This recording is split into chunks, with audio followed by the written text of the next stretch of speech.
Riteris Andrei, jūsų dešinėje, riteris Leonidas, jūsų kairėje.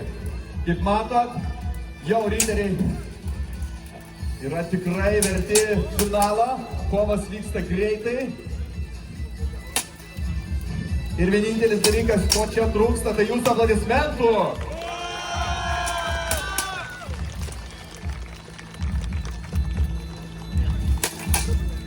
Kol kas taupo dar savo jėgas, truputį tolimos atstumų kaunasi riteriai.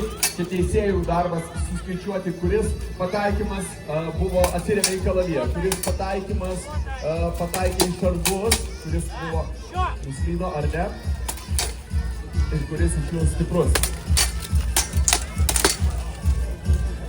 Tai už kurį riterį jūs sirgsite?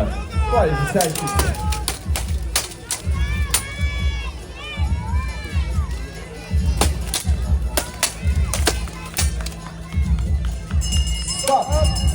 Laikas.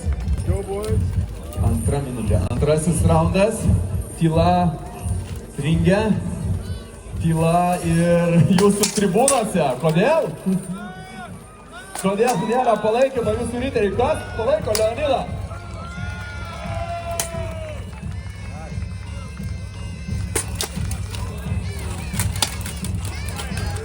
Stumia savo priešininką tolyn.